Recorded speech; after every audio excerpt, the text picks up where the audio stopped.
चालवा दिवसभर, झाली नाही भेट, झाली नाही भेट. असं आहे की आचारसंहिता काही निवडणुका ज्या आहेत त्या अचानक रद्द झाल्या, त्यामुळे कार्यकर्त्यांमध्ये नाराजी आहे, कारण की उद्या मतदान होतं आणि काल त्या निवडणुका रद्द झाल्या. मला असं वाटतं की निवडणूक आयोगाने कायद्याचा चुकीचा अर्थ लावलेला आहे. या निवडणुका रद्द करणं हे अत्यंत चुकीचं आहे. अशा पद्धतीने तर प्रत्येक वेळी कोणीही कोर्टात जाईल आणि मग निवडणूक पोस्टपोन होईल, असं कधीच आजपर्यंत झालेलं नाही.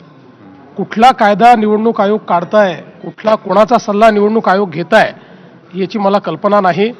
पण मी जो कायदा मी बघितलेला आहे, जेवढा माझा कायद्याचा अभ्यास आहे, मी अनेक वकिलांशी देखील बोललो, त्या सगळ्यांचं मत आहे की अशा पद्धतीनं या निवडणुका एखादा व्यक्ती कोर्टात गेलाय म्हणून पुढे ढकलता येत नाही. काही तर अशा प्रकारचे देखील आहेत त्या ठिकाणी. आता निलंग्याचं आपण उदाहरण घेतलं, काल संभाजी पाटील निलंगेकर माझ्याशी बोलले. निलंग्यामध्ये सगळी प्रक्रिया पूर्ण झाली. एक कोणीतरी ज्याचा फॉर्म रद्द झाला होता तो कोर्टात गेला, कोर्टाने त्याचा फॉर्म रिजेक्ट केला, तो काय ॲक्सेप्ट केला नाही. त्यामुळे मग ज्यांनी फॉर्म भरले त्यांना पूर्ण वेळ मिळाला, परत घेण्याचा पूर्ण वेळ मिळाला, प्रचाराचा पूर्ण वेळ मिळाला. आणि कोणीतरी पार्टी केलं होतं म्हणून या ठिकाणी निवडणूक पोस्टपोन करणं हे अतिशय चुकीचं आहे. अर्थात निवडणूक आयोग स्वायत्त आहे, त्यामुळे त्यांना निर्णय घेण्याचा अधिकार आहे. पण माझं मत आहे की कायदेशीररित्या या ज्या निवडणूक आयोगाने पोस्टपोन केलेल्या आहेत त्या पूर्णपणे चूक आहेत. आणि त्यानंतर आता पुन्हा म्हणजे हा त्या कॅन्डिडेट्सवर किती अन्याय, ज्यांनी प्रामाणिकपणे सगळ्या गोष्टी केल्या आणि आता उद्या निवडणूक आहे, आज तुम्ही पोस्टपोन करून टाकता. त्यांचे श्रम, त्यांची मेहनत, या सगळ्या गोष्टी गेल्या वाया. आता 15-15, 20-20 दिवस पुन्हा त्यांनी प्रचार करायचा, हे मला असं वाटतं अतिशय चुकीचं आहे.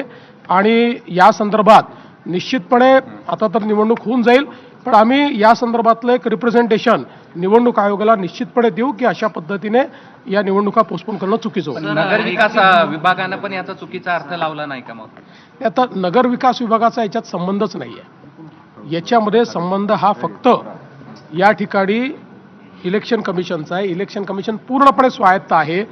इलेक्शन कमिशनला काल अनेक रिप्रेझेंटेशन्स गेले, कलेक्टर्सची VC देखील झाली, अनेक कलेक्टर्सनी देखील आपलं मत मांडलं. पण आता जो काही निर्णय त्यांनी घेतला आहे, शेवटी मी एकदा सांगितलं त्यांनी घेतलेला निर्णय आहे, त्यामुळे आता तो निर्णय तर मान्य करावा लागेल. पण माझं मत आहे की हा निर्णय चूक आहे. सर, भाजपचा एक सर्वे, इंटरनल सर्वे केला ज्यामध्ये 175 नगराध्यक्ष निवडून याचा दावा केला. हे असा कुठला सर्वे मला माहिती नाही, पण एवढंच मी सांगतो की या निवडणुकीमध्ये नंबर 1चा पक्ष भाजप राहील. आमचे दोन्ही मित्रपक्ष जे आहेत ते त्याच्या खालोखाल राहतील.